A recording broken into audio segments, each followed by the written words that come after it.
Tim, I'm going to start out with this. You know, I put on that description that you're from Southern California. You are from Southern California, aren't you? Yeah. Tell me about that. I mean, where are you from? A little bit about you. Well, my parents met and married in Montana. Okay. Mom was born and raised in a little town called Roundup, and Dad, he was originally from Iowa, and his parents had moved at some point to Montana, so he moved there. He was a school teacher and eventually principal at the high school where his youngest sister attended. Oh, wow. Yeah, so that was kind of an interesting thing. Yeah.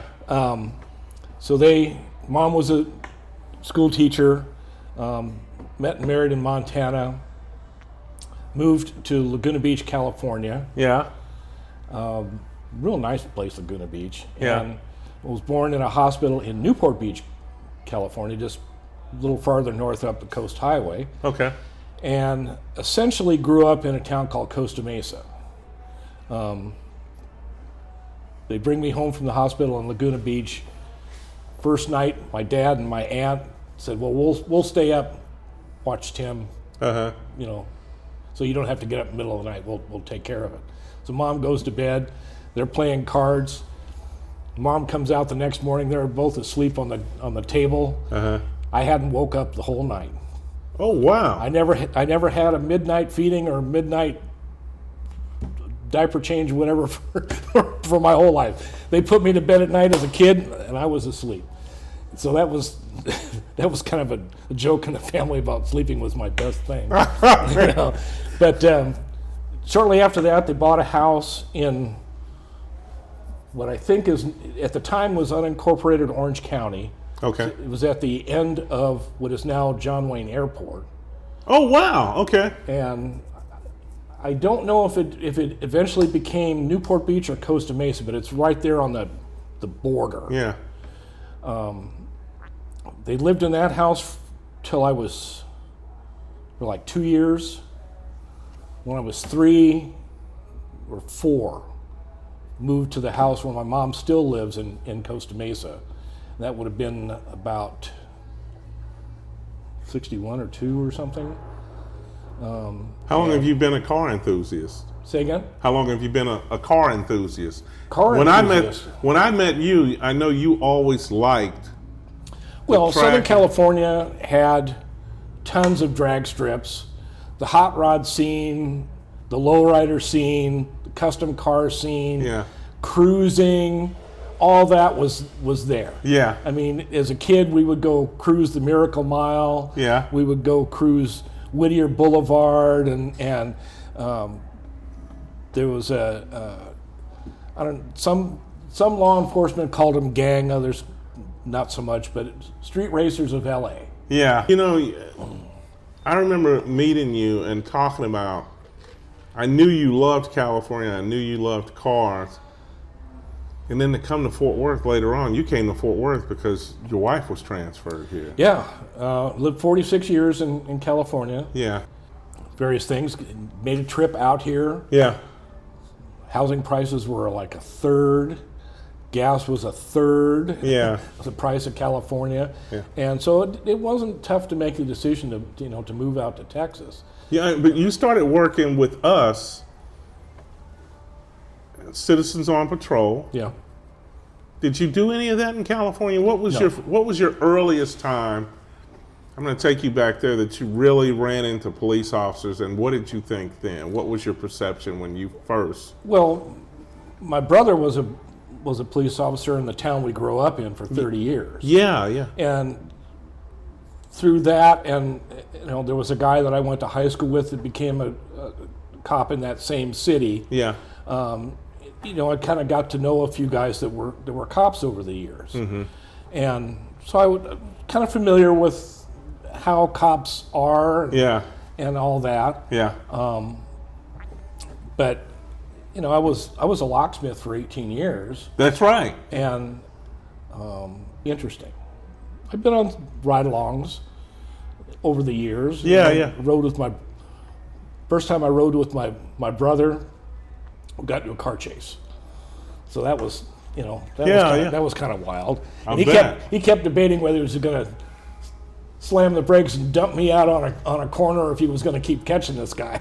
And eventually, the guy kind of got caught up in traffic on an on-ramp to the freeway and stopped. Okay. So the decision didn't have to be made. But if he kept going at that point, I was out of the car. I was going to stay out of the car, and he was going to keep going. But it was kind of interesting. But I've done some with some other people as well. So I checked out Citizens on Patrol, and I also checked out CERT, Community Emergency Response Team. Okay. And CERT, there was a lot of training that was kind of parallel to Citizens on Patrol in some ways. There was a lot of first aid training. There was, what to do in a disaster preparedness, aftermath of, and we got used for things like search and rescue and things. Yeah. I remember there was a lost kid that had gotten lost in the stockyards, not the stockyards, but during the stock show. And so we had to go try and find this kid, that was lost during the stock show. Yeah. He eventually turned up. But then there was in North Richland Hills, I was CERT there, and we got used for searching for a bundle of drugs. The cops were chasing drug dealers who on a tall on-ramp tossed the bundle or bag or something out a window, and so we went and found the evidence. Well, back then we did a line search, grid search. Yeah, exactly. So, what do you think of police officers today? Well, lately I've been looking at these videos for First and Second Amendment auditors. Yes. And I kind of came into it with one point of view, and point of view has kind of changed a little bit. But these things are interesting, and some of these people are pretty aggressive, and some of them are even real confrontational. But there's a couple that I like because they're not. They keep their cool. They stand their ground. They know where the line is. Yeah. And they're putting these cops to the test. And you see these cops that, one I just saw, the guy was just aching to make an arrest. The guy was on a public sidewalk in front of a bank. Mm-hmm. Bank was flipping out. Bank uses the word harassment. Cop goes back to his car, comes up, and he says, well, harassment's the problem that you're up against. And he's thumbing through a book trying to find grounds enough to arrest him. Well, you're coming in, but, what I would tell the cop, you're coming into this wrong mindset. Yeah. You're coming in with the idea you got to make an arrest. Yeah. But maybe you don't. Why don't you just, he hadn't really even asked any questions. Yeah. And so, that kind of brought into question, the training and how suitable some of these guys are. And for this profession. And when, the professionalism. Yeah. And, there's some that they get it. They may not like it, but, they get it. Yeah. And it's, there's a couple of them that they're not out to particularly make the cops look bad. There's others that's kind of their goal. Yeah. Kind of provoke a response and kind of spin it kind of so that the cop looks bad. And, I've known some guys that shouldn't have been cops that were. Yes. And that's scary in itself, isn't it? Yeah. Well, let me ask. But my brother, he had I'm trying to think of a good way to put this, but he was a hard-working guy. Yeah. He threw himself completely into the job. He wasn't particularly ambitious as far as setting his goals for captain or chief or things like that, Yeah. which, some do, and that's fine. He was, and I've known another cop like this. I worked with him as a locksmith. He liked being on the streets. Yes. And this friend of mine that I worked with, had been a cop in the 60s and 70s, he spent his whole life patrolling basically the same part of town. People knew him and all that, and he didn't care if he was a detective, he didn't care if he was a sergeant, he was a street cop. Hey, And that's what he wanted to be. that's the basics. And, eventually he went to work, my brother I'm talking about, went to work for a little teeny city, little teeny town, much like Trophy Club here. Yeah.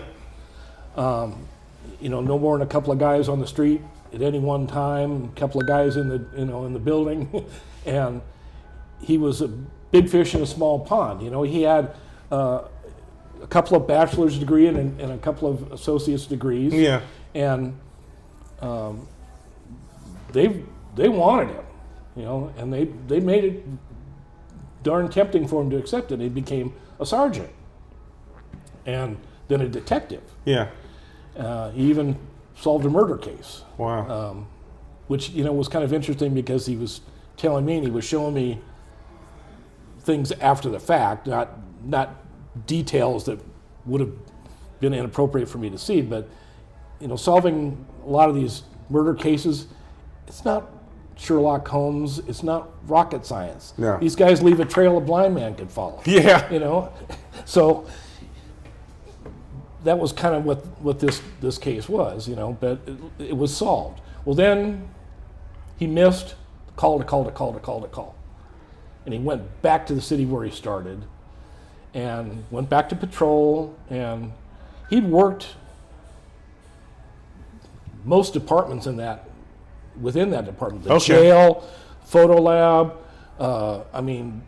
he'd worked. So he got a chance to see pretty much everything. Oh, everything, yeah, everything. So, he worked his way up to sergeant again in that department, and eventually retired on his 50th birthday. Who came into policing? When I met you, I'm dealing with you, and we got to be good friends on the community policing level. Yeah. What do you think about community policing nowadays? I mean, what role do you believe community engagement plays in I think if effective policing? I think if we had had a couple of more officers for the area that you were in, Yeah. that was doing that, addressing community issues, I think that would have been a really good thing. Mm-hmm. It happened that you and I in particular met on most issues. Yeah. And even where we disagreed, it didn't have to go to insults and name calling. Exactly. Yeah. It was just. We just agreed to disagree. Yeah, and how important is transparency in policing to you? I think it's a very important thing, that people understand why certain things take place. Okay. Why certain actions happen. Yes. I've seen cases where a cop comes into a situation, and of course they're not always getting fed the straight, skinny going in, but Yeah. they almost make up their mind by the time they get to the whatever it is, whatever scene it is, what they're going to do and what's going to happen. Yeah. And I've seen guys leap before they looked. Get somebody in handcuffs and stuff them in a car before they've even really found out whether that needs to take place or not. Yeah. And even though you let the guy go because you find out, okay, it really wasn't necessary, that leaves a pretty bad taste in their mouth. And the next time they run across a cop and they're having a problem, they're going to be a lot less cooperative. Absolutely. You know. Absolutely. There's going to be a bigger problem, maybe. Maybe. Yeah. Maybe. Yeah. What do you think police officers can do to better connect with communities they serve? I mean, that they work in? Because you were in that part. I mean, you were working with us in community policing. What do you think police officers can do better in that area? Well, when a friend of mine was a cop, and he was almost required to get out of the car and walk a beat on at least an occasional basis and stick your head in the doorways of the businesses and as you pass by the houses, and stick out your hand and say, hey, I'm around here. You let me know. You still having a problem with this or that? We don't see a lot of that now. What do you see now? You see them riding around with the windows up. Yeah, but I mean, if they don't know the problem exists, how are they going to do anything about it? Exactly. But see, that also falls on the citizen too, to communicate better with the cop. That's a good point. Yeah. And they don't call the cop, to do something unless they feel they've been wrong. Well, the problem has already kind of gotten out of control at that point. Before that happens, maybe they need to talk to the cop. Yeah. They're got a constant gripe about, people parking their cars on the wrong side of the road, or parking on the street overnight in a community where you can't park your car overnight on the street. Yeah.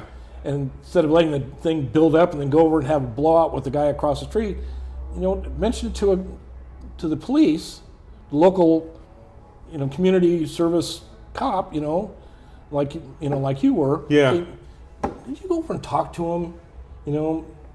Maybe not have to write him a ticket, but maybe if you did, it would really show him that this is wrong and there's a consequence. That kind of thing. As far as empathy and sympathy, you have to show some sympathy. Yeah. But if you're too sympathetic, then you're going to apply the law incorrectly. If you're, too empathetic, again, you're going to apply the law incorrectly, maybe. Yeah. But you can't do without either. You got to have them both. Yeah, you have you have a drug addicted person that's committing crimes to support the drug habit. Yes. Okay, you have sympathy for the fact that they're they got a monkey on their back that they're trying to feed. Yes. But you don't sympathize to the point where you excuse the crimes they're committing either. True. So that's just kind of what I'm talking about. Yeah, it's a huge nut when you think about it. But it's not all just about getting the degree and all that. Nowadays, I don't believe that you can really get a job in a big police force like Dallas or Fort Worth without a master's, or not a master's, but a bachelor's degree. And I don't know that you can be a sergeant or a lieutenant or a captain without a master's degree anymore. I think we're probably moving in that direction. And, why do you think that is, though? Is that because of what society says, or? I think that college is kind of overrated. Okay, so nowadays there's no compromise. Yeah. People don't understand how to resolve conflicts. It's not that you're wrong, it's that you're evil. Particularly when you're talking about politics. But, there's nobody understands that sometimes you're going to have to compromise. Yeah. You can't always have it your own way, and people don't. It's got to be this way because this is the way I want it. Yeah. My participation trophy says so. Yeah. Yeah. Well, but the part of that is, okay, the cops that we're recruiting now are coming from this same group of people that don't understand conflict resolution and how to de-escalate things sometimes, and say, okay, listen, you're going to have to compromise a little, and you're going to have to compromise a little. Yeah. And, you know, yeah, this is against the law, but do we really have to, you know, go straight to writing tickets and taking people to jail, or can we just quit this and go a different way? That's a good point, Tim. You know, that takes me into something else. I don't know about how cops handle public criticism now. I mean, are they better at it, or in your opinion, how should police officers handle public criticism? You know, from what I've seen, I don't think they do it pretty well. There was a guy I worked with, and he started out as a reserve cop, and he had kind of a thin skin. Okay. And you know, he was one that I thought, you probably shouldn't be a cop. You know, but he started to get a thicker skin, you know, and this was when cops were referred to as pigs to their face. Wow. You know, and so one day he kind of caught on. Yeah. And he said, pig, pride, integrity, and guts. Okay, all right, I can do that. And eventually he became a full-time cop. Okay. Fortunately, he got injured and had a relatively short career, but you know, he got to be a full-time cop. You know, and the other guy that I worked with as a locksmith, you know, in the 60s, he said he was running through parts of town that were, you'd refer to as projects. It was Section 8 housing and stuff like that. Yeah. And people would take 78 speed records and break them and frisbee them down, and they would cut through a leather jacket and cut your skin open. Yeah. You know, and that was in an era when cops wore helmets riding in their cars. Yeah. You know, there was a period of time. Was it because of that?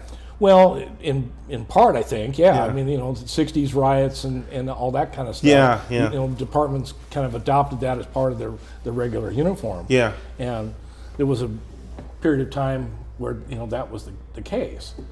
But, you know, this was also in an era where, you know, you have a guy in the back who's a chronic drunk to keep picking up for drunk in public. Yeah. And, you know, as you're taking him to jail, you make sure that there's enough in the bottle to give him a couple of pulls so he doesn't go into DTs right away when he goes to jail. Okay. Is that against the rules? Yeah. Yeah. You know, okay. Yeah. You know, but, you know, he'd make sure there was enough left in the bottle for evidence, but you know, to help him out. Little compassion. You know, try and help the guy out, unless he was being a total jerk. You know, in the same token, you had. You know, he was talking about when he was a new cop, riding with this old timer, and they pick up this gang type, got him in the backseat. They didn't have dividers in the cars. Yeah.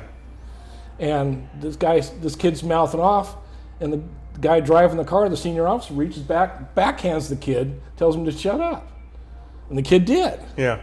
You know, well, is that against the rules? Yeah, but going back to, you know, having an effect, but it's part of the times. Yeah. You know, if you were dealing with a young guy right now, or a young lady who was considering a career in law enforcement, what would you tell them today?